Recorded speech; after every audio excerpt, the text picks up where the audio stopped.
Today we learned that Asia Argento, the Italian actress, has been accused of rape. She's one of the most vocal proponents of the Me Too movement. She's accused Harvey Weinstein of sexual abuse.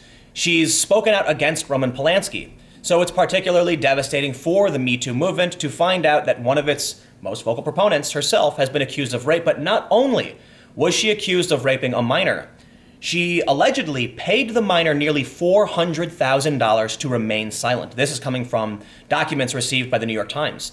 I have to wonder why so many people, maybe not all, but a decent amount of people associated with the far left, with social justice, who claim to be allies turn out to be abusers. I mean, comedians have even made jokes about it because it happens so often.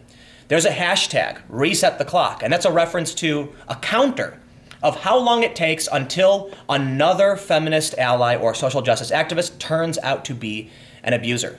So why do they do it? I mean, are they just trying to remain camouflaged, remain hidden? The story about Asia Argento is pretty disgusting when you learn about her relationship with the person that she's allegedly raped. So what exactly did Asia Argento do? And just how is the left and Me Too responding to the story that she may actually be a rapist herself? But before we get started, please head over to patreon.com/TimCast to become a patron and help support my work.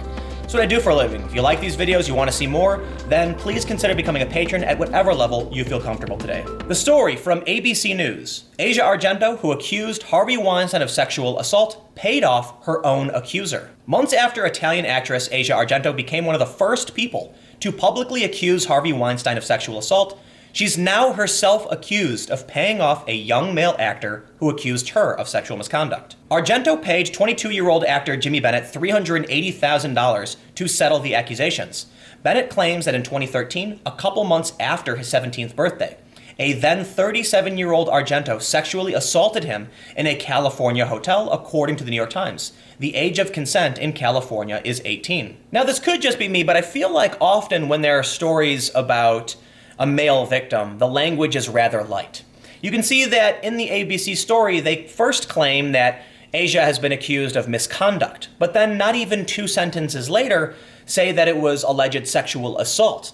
Then it goes on to explain that the person alleging the assault was a minor.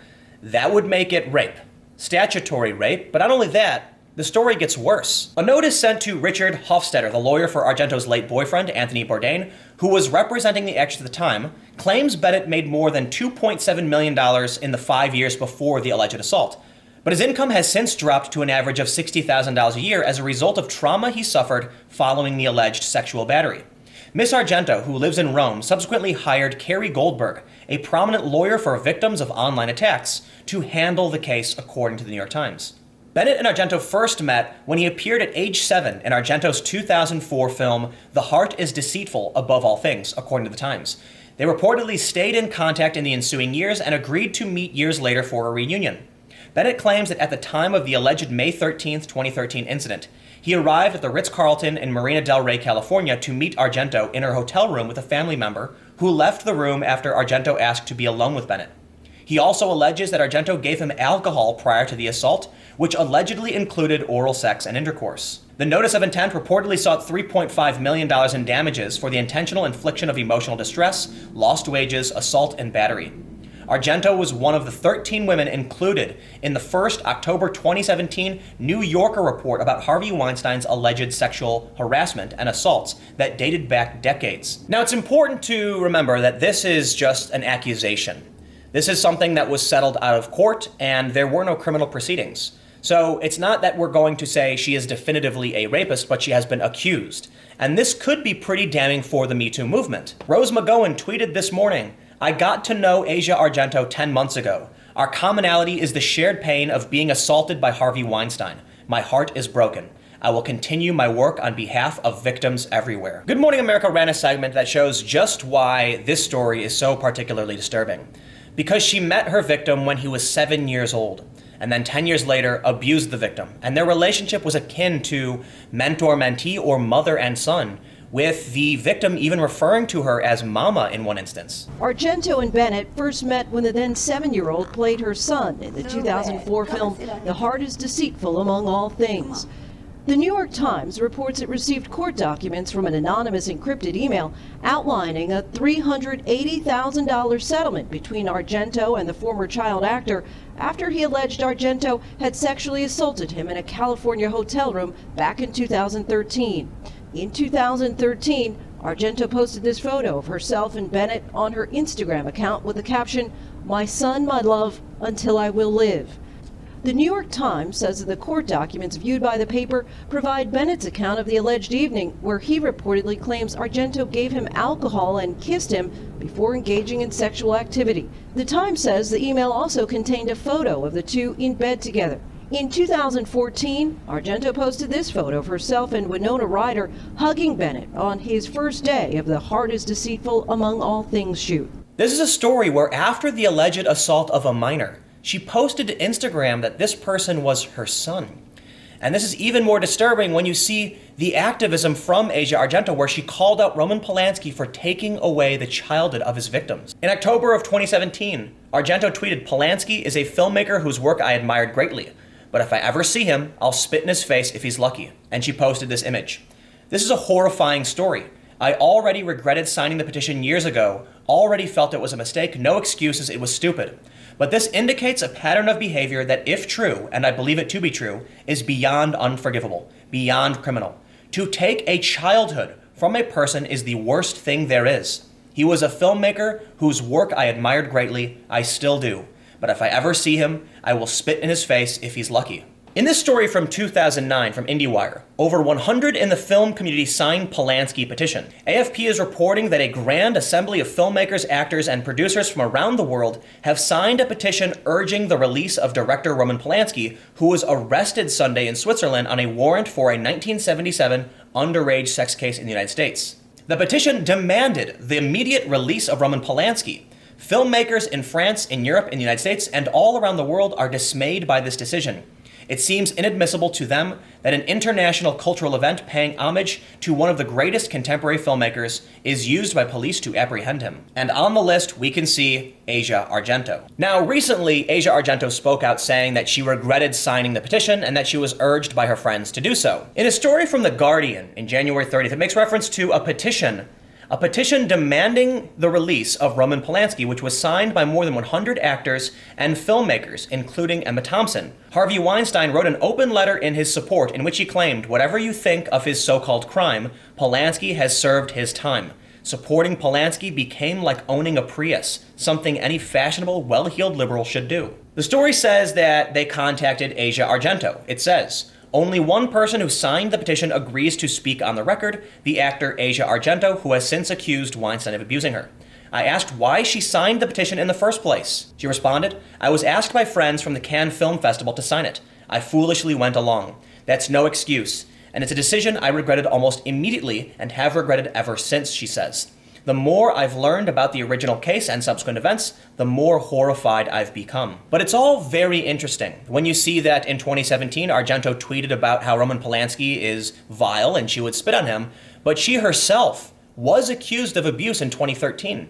And this also flies in the face of listen and believe, a saying that references when a victim speaks out, you should listen and believe them. But let's talk about the importance of principles, because I truly believe an individual should be innocent until proven guilty.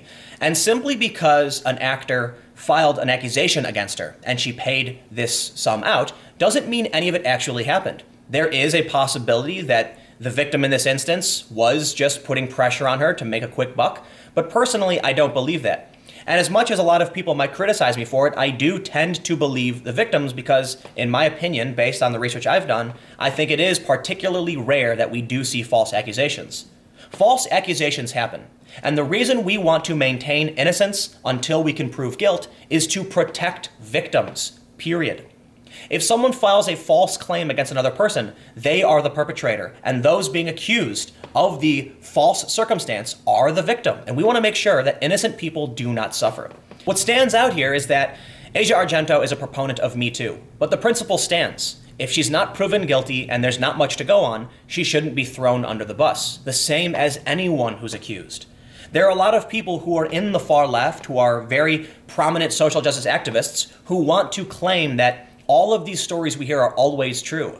And if that's the case, then the only thing we can do is say, based off of your activism and your calls for justice, we must hold Asia Argento to the exact same standard that you want everyone else held. When you see someone who is a victim of a false allegation or who is being silenced, and they themselves have been proponents on the other side, you shouldn't attack them. You shouldn't insult them. In fact, what you should say here to Asia Argento, for one, is it true? Whether it's true or not, she needs to issue a statement explaining what happened. If the accusations are not true and she denies it, then you look her in the eyes and you say, welcome to the fight, right? This is why we stand up for the principles of innocent until proven guilty. If she claims that she's innocent and simply paid off this young man because she didn't want the bad PR, well, then she needs to speak up about it, and we need to hear about what exactly happened.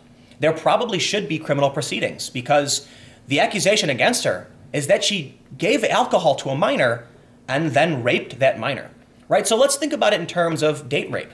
She brought a young man who was a minor, gave him alcohol, which he's not legally allowed to drink, which maybe impaired his judgment. He then felt disgusted by the acts performed on him.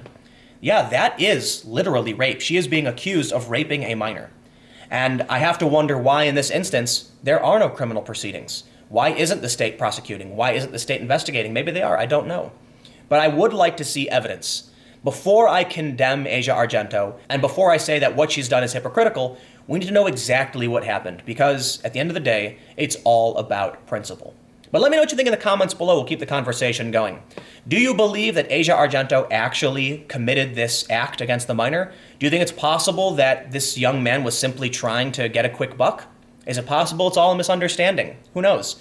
I don't want to condemn the victim who is fighting hard and speaking up against the abuse that he faced. And I also want to make sure we don't assume people are guilty just because someone made the accusation.